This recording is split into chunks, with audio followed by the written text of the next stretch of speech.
Class, today we have second part of our chapter number 6 and the topic is light reflection. Light travels in straight line as we have discussed in the previous experiment through an activity that light travels in straight line. If light rays are left alone, they will always travel in a straight line. But if they hit things, they behave in different ways. Either they pass through the objects or are stopped by objects and bounce off their surface. If light rays are around, they travel in straight line. But when जब भी light की जो rays हैं वो किसी objects के साथ hit करती हैं तो वो डिफरेंट वेज़ में जो है वो बिहेव करती हैं. कुछ ऑब्जेक्ट्स जो हैं उस लाइट को एब्जॉर्ब कर लेते हैं, कुछ ऑब्जेक्ट्स जो है वो स्टॉप कर देते हैं, कुछ जो है वो रिफ्लेक्ट बैक कर देते हैं. Reflection is when light bounces of objects. Reflection क्या है? जब लाइट जो है वो ऑब्जेक्ट को बिल्कुल बाउंस बैक कर दे. Non luminous objects are reflective, that is the light which fall on them come back to you. Some objects have a fuzzy or dull surface and others have a shiny surface. Shiny surfaces reflect light better than matte surfaces. जो shiny surface होते हैं वो easily और बेहतरीन किस्म का जो है वो रिफ्लेक्शन बनाते हैं as compare to the objects that have matt surfaces. Dark and dull objects absorb a lot of light. Like black and blue color are the best absorber of light. Light and shiny objects are excellent reflectors. All the light that hits them bounces off. और जो light और shiny colour के जो objects होते हैं like white है वो light को कंप्लीट जो है वो बाउंस बैक कर देते हैं. The dull and shiny object both receive the same amount of light but they look very different. Dull objects और शाइनी ऑब्जेक्ट्स बोथ जो है वो अमाउंट ऑफ लाइट जो एब्जॉर्ब करते हैं वो सेम है बट उनकी जो वर्किंग का स्टाइल है उनको उसको एब्जॉर्ब करने का स्टाइल है वो डिफरेंट है. And next we have sound. Sound are the vibrations that can be heard when they reach an air. If you beat the surface of a drum, you hear a sound. If you do not touch the surface of the drum, it will not vibrate and no sound will be produced. So sounds क्या हैं? Vibrations हैं. जब भी हम किसी चीज़ को touch करते हैं, फॉर एग्जांपल हम ड्रम को टच कर रहे हैं तो एक बीट प्रोड्यूस होती है जिससे कोई वाइब्रेशंस क्रिएट होती हैं और वो फिर हमारे एयर्स तक वॉइस जाती है, साउंड जाती है. लेकिन अगर हम ड्रम की बीट को नहीं टच कर रहे तो वो जो है वो हमारे कोई भी साउंड जो है वो हमारे एयर्स के ड्रम तक नहीं पहुंचेगी.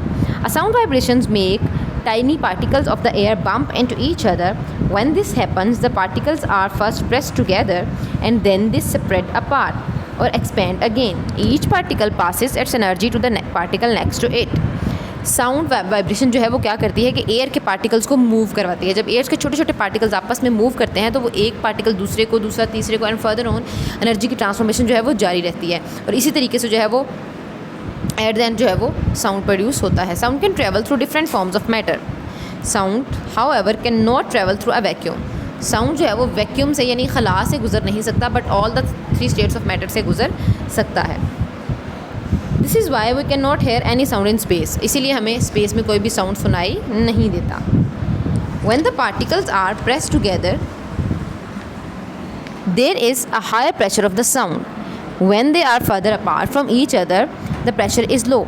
जब पार्टिकल्स एक दूसरे से दूर हैं तो प्रेशर लो है, जब पार्टिकल्स एक दूसरे के करीब हैं तो प्रेशर जो है वो बहुत ज़्यादा है. This repeating high and low pressure produces a sound wave. और इसी जो है वो लो एंड हाई साउंड के रिपीटिंग प्रोसीजर की वजह से क्या होता है, साउंड प्रोड्यूस होता है. We able to hear sound. Now here is a process how we hear sound.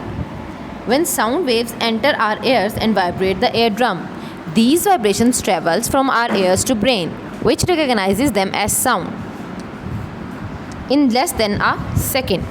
So what happens?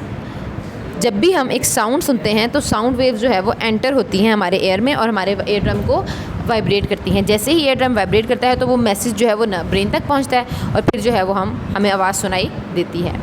Sound and matter. Sound and matter.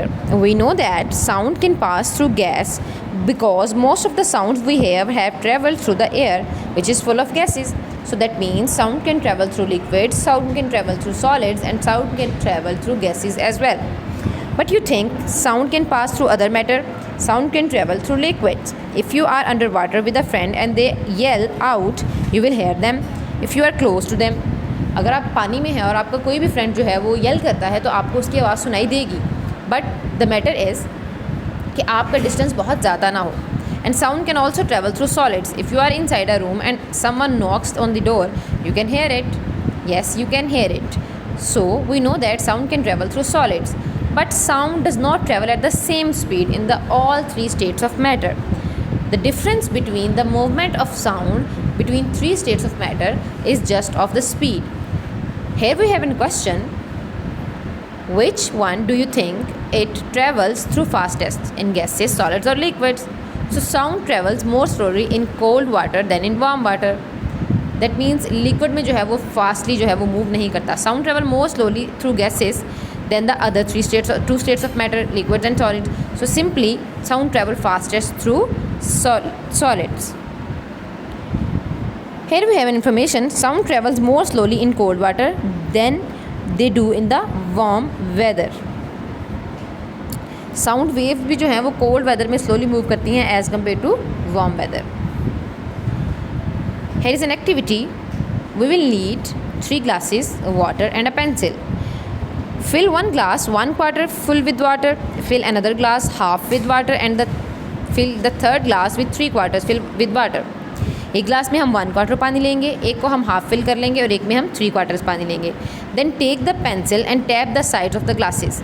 अब पेंसिल के साथ हम जो ग्लास की साइड्स हैं उनको मार्क कर देंगे. Take note of the sounds that you make. Try and work out why the sounds are different. अब उन तीनों पेंसिल्स के साथ जब हम टैप करेंगे तो साउंड डिफरेंट होगा. इसकी रीज़न क्या है? When you hit the glass you are making small vibrations that create sound waves. These sound waves travel through the water. More water means slow vibrations and less water means more vibrations.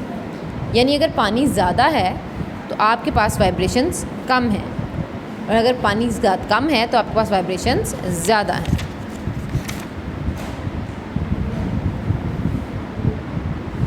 So music is a collection of different sounds. However, they are not just any one sound. If this were the case of a cow mooing and sheep bowing would be considered to be making music.